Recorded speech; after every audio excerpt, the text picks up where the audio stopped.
Hello all you freedom-loving people. Welcome to another episode of Front Page International. I'm your host, Scott Cameron Goulet.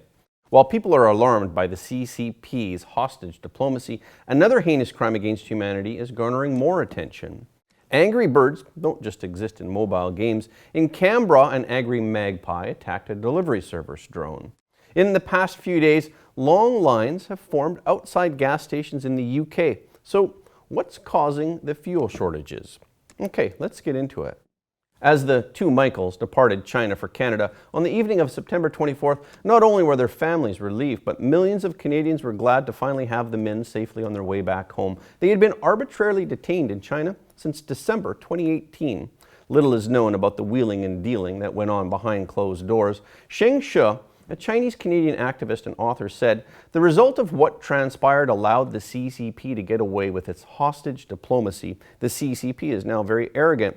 You may think only small rogue regimes like North Korea and the Taliban dare to use such tactics, but the Chinese Communist Party, a permanent member of the UN Security Council that makes trade worth hundreds of millions of dollars every day with the West, also has the audacity to use hostage diplomacy. And a Toronto-based criminal lawyer, Ari Goldkind, expressed similar opinions. He said, "The world has watched two Western world governments negotiate with hostage takers. From a rule of law and even diplomacy perspective, I find this all to be a complete disgrace." How the CCP has conducted itself through the Hmong case made it clear to the world the threat that China poses. People have more reasons to believe that this is not the first case and will not be the last. The CCP has detained at least 119 Canadians. Experts call on the Trudeau government to continue its efforts to help set them all free. On September 20th, a newly released French report of some 650 pages titled Chinese Influence Operations has more shocking details. The report was written by the Institute for Strategic Studies of Military Schools, a French government-affiliated think tank. It presents a comprehensive look at Chinese influence operations worldwide. The report reveals the CCP's infiltration and interference in the world, including Canada. Not only the hostage diplomacy triggered by the Meng Wanzhou case, but also direct intelligence gathering in Canada through diplomatic channels, manipulation of Chinese student unions, and harassment and threats against Canadians on a large scale. These include the kidnapping of Canadian citizen Sun Qian in Beijing in 2017. Billionaire Sun is the founder of Beijing-based Lidman Biochemicals and a naturalized Canadian citizen since 2007. She was listed on the Who Run China Rich list. In 2012 and 2016, Sun began studying Falun Gong, a Chinese spiritual practice, in 2014 and quickly regained her health. However, 3 years later, she was severely persecuted by the CCP for practicing Falun Gong. In February of 2017, Sun was illegally abducted by CCP security officials and forced to give up the practice. According to Canada's Globe and Mail, Sun told her lawyer that she was shackled, strapped to an iron chair, pepper sprayed, and subjected to endless brainwashing and mental torture. The Canadian government provided consular assistance to Sun and her family. However, after the Hmong case broke, the CCP hostage diplomacy exacerbated Sun's persecution. On May 27, 2020, British Columbia Superior Court found Hmong guilty of double criminality. A month later, Sun was illegally sentenced to 8 years in prison and forced to renounce her Canadian citizenship under the threat of the CCP. The report also cites additional victims because of Hmong's case. For example, Robert Schellenberg was originally sentenced to 15 years in prison in November of 2018 for drug smuggling. However, after the Hmong case, his sentence was changed to a death sentence in January of 2019, and his fate remains undetermined. In April of 2019, Fan Wei, a Canadian citizen, was also sentenced to death by the CCP for drug smuggling. Canadian Prime Minister Justin Trudeau considers the death sentence imposed on the Canadian citizens to be arbitrary. As a result, the Canadian government issued a warning that if you travel to China, you risk arbitrary enforcement of the law by the Chinese Communist Party. The international community believes that the CCP has escalated hostage diplomacy to death penalty diplomacy. The report cites additional actions by the CCP retaliating against Canada, including trade sanctions. For example, the CCP has banned almost all trade in canola from Canada, and more Canadian products such as soybeans, green beans, pork, and beef have been affected. Here, the CCP is influencing the world in a horrible way. On September 26, the 10-day World Summit on Combating and Preventing Forced Organ Harvesting came to an end. Academics, lawyers, and politicians from around the world came together to discuss the overwhelming evidence of CCP transplant abuse. For years, the CCP has engaged in forced organ harvesting of humans. The billion-dollar industry has resulted in 1 million or more deaths of unwilling donors, mostly prisoners of conscience. According to the organizers of the summit, the number of killings met the UN Genocide Convention definition of genocide. It includes attempts to eradicate not only races but religions where there is state-level intent to do so. The CCP's forced organ harvesting can be classified as medical genocide. David Mattis, an international human rights lawyer from Canada, said, "The mass killing of prisoners of conscience for their organs serves as a dual purpose for the CCP." He added, "In addition to profit, the killings eliminate what the party sees as its political enemies." In 2006, allegations of forced organ harvesting from detained Falun Gong adherents first emerged. The adherents, who became targets of China's persecution in 1999, are still victims of the CCP's oppressive policies to this day. An independent, London-based tribunal concluded in 2019 that state-sanctioned organ harvesting has been taking place in China for years on a significant scale. Moreover, it stated that it was certain that organs were sourced from imprisoned Falun Gong adherents and that they were probably the principal source. Now victims also include ethnic minorities such as Uyghurs and also Christians. The CCP is turning China into the top destination for organ transplant procedures with rapid organ matching. So how exactly does it affect the rest of the world? China allows people from other countries to come into China for organ purchases. Organ tourists may find themselves complicit in the inhuman and criminal practices without being aware of it.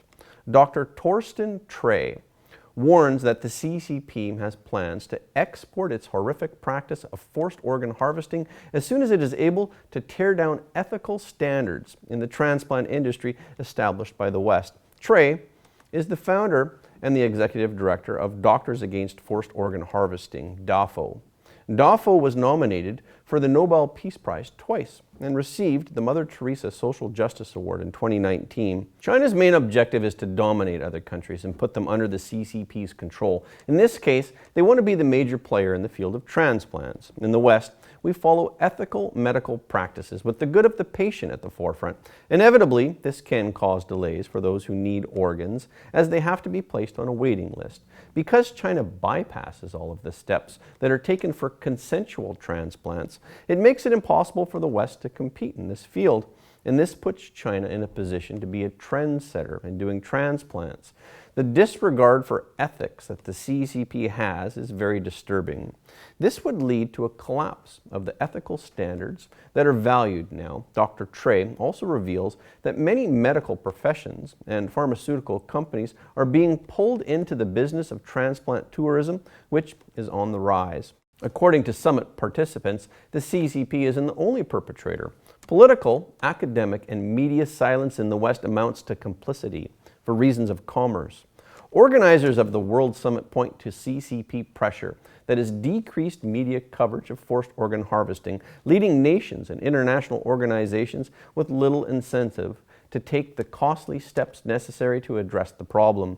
The summit website states, "Many members of the news media have failed to report truthfully on this atrocity, but bowed to CCP pressure and published paid propaganda instead. Societies around the world are kept ignorant of the dangers of becoming complicit with forced organ harvesting crimes." On September 26, at the conclusion of the World Summit, it launched a declaration titled The Universal Declaration on Combating and Preventing Forced Organ Harvesting. A video accompanying the declaration called for people to add their signatures to the declaration to stop the most diabolical atrocity of this century, since the Chinese Communist Party has turned doctors into executioners who kill innocent people for their organs.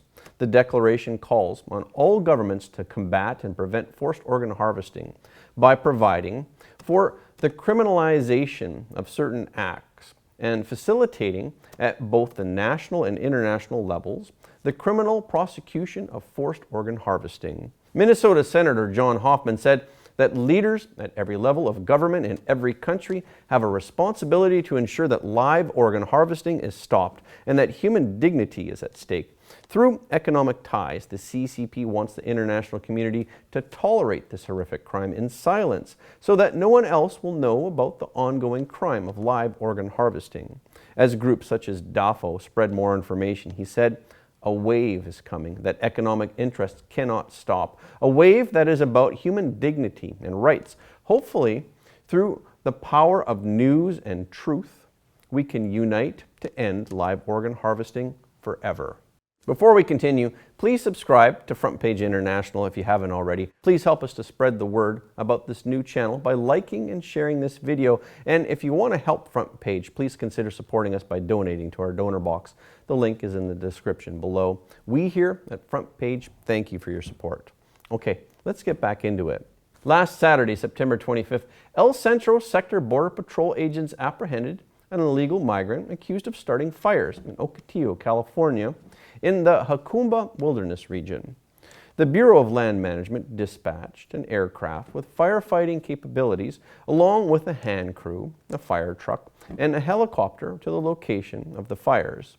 The combined resources and firefighting efforts were able to bring the fires under control. By approximately 9:30 a.m. on Sunday morning, the fires had been successfully extinguished. The accused arsonist, an 18-year-old male Mexican national, was arrested for illegal entry into the United States and transported to the El Centro Sector Processing Center. And it's not a standalone case. On September 24th, a woman in California was arrested on suspicion of starting the state's 6,820-acre Fawn Fire. The accused arsonist, 30-year-old Alexandra Savraneva, is being held on $100,000 bail. Shasta County District Attorney Stephanie A. Bridget noted that additional charges are likely and that Savraneva may be linked to other fires in the county and other fires and charges statewide. The investigation into the incident is ongoing. Call Fire Battalion Chief J.T. Zollinger said that 14 arson arrests have been made in this year in Shasta County and more than 100 statewide. In the skies over North Canberra, Australia, there is a battle for air supremacy. A drone that was making a coffee delivery was ambushed by a territorial magpie. The attack was caught on video by the would-be coffee drinker, Ben Roberts. Roberts mentioned that the first few days after ordering coffee with drone delivery, the magpies were just swooping around the drones, but this time the magpie had had enough and it grabbed a hold of the invading drone. Neil Hermes, an ornithologist, said it's not to be unexpected because magpies are particularly pugnacious, especially around the nest. During breeding time, everything can be seen as a threat. There's also growing evidence that birds and drones don't always share the skies well. The drone delivery company Wing, a subsidiary of Google parent company Alphabet, said that it is their first recorded mid-air strike in the 3 years of Canberra operations. They have suspended drone service in that neighborhood until ornithologists give the all clear. There have been long lines outside gas stations in the UK for the past few days. The Petrol Retailers Association, the PRA, said earlier that only 37% of the gas stations it represented were out of gas on Tuesday, September 21st. On Sunday, September 26th, the PRA, which represents nearly 5,500 of the UK's 8,000 filling stations, reported up to 2/3 of the outlets had run out of fuel. Some individual gas stations have introduced a $40 cap on the amount of gas people can buy. However, the PRA said it didn't want gas attendants to be put at risk confronting customers. So, what caused the shortage? It turns out to be a truck driver shortage. Late last week, oil firm BP warned that it would have to temporarily close a handful of its gas stations because of a lack of drivers. There's an estimated shortage of more than 100,000 heavy goods vehicle or HGV drivers. This has caused problems for a range of industries, from supermarkets to fast food chains, and gas is only the latest industry to be hit. There are a number of reasons for the driver shortage. Fuel tanker drivers are skilled workers. They need additional safety qualifications on top of their HGV license to be able to transport chemicals such as gasoline. Although many countries across Europe have been affected, the UK has been especially hard hit. After Brexit, many European drivers returned to their home countries or moved elsewhere because working in the UK involved additional border bureaucracy, which had an impact on their income. In addition, the pandemic made even more drivers return to their home countries, with few coming back. The Ministry of Defense has put 150 qualified drivers on short notice to deliver fuel and has another 150 personnel to support them. They would need 2 to 5 days to get trained. The UK government issued a suspension of the competition law between oil firms, which would make it easier for companies to share information about fuel supply and prioritize areas that are most in need. They also offered temporary visas to 5,000 foreign fuel tanker and food truck drivers, and they sped up the process for getting an HGV driver's license. Nearly 1 million letters have also been sent out to existing HGV drivers to encourage them to come back to the industry. The situation is expected to improve. On Tuesday afternoon, Prime Minister Boris Johnson said that the situation was now stabilizing and things were getting better on the forecourts. An Alabama man is crediting his dog for saving his life after a near miss with a venomous snake in Tuscaloosa County. Zachary Pate, who is 35, was at the lake on his Brookwood property taking his daily walk with his 22-month-old cane corso named Ruger. When they reached the dam, that's when the heroic dog did something unexpected. Zachary explained to the Epoch Times. Ruger started nipping at my leg and wrapping his legs around me, like trying to pull me away. He noticed the dog shaking his head vigorously back and forth. He said, "First I thought it was a stick, which he plays with in the water. Then I realized it was a snake, so I stepped back and commanded him to heel. Ruger dropped the half-dead snake and Zachary got his first good look. It was a venomous pit viper known as a copperhead, a snake common to Alabama in the summer months, especially near water." Zachary said, "After my heartbeat slowed down, I realized that Ruger was trying to protect me and put himself in harm's way to protect me. I sat down and just held him and thought, how would a dog know what to do and have enough sense to do what he'd done?" It hit Zachary hard to think that his dog had just saved his life. The pair were walking away from his truck, and he said he would have been in big trouble or dead if Ruger hadn't stepped in to help. Zachary calls Ruger his guardian and best friend and said, "He still sits beside my feet when I'm home and sleeps beside my bed as I sleep, always watching over me. No one truly understands a pet's love for you until you experience something like this. That's my motto since this incident. I owe him my life because he saved mine." Okay, this is our show for today. Thank you for watching our new show, Front Page International. Please help us to spread the word by liking, subscribing, and sharing this video with your friends and family, because everybody deserves to know the truth. Again, thank you for watching Front Page International, and we will see you next time.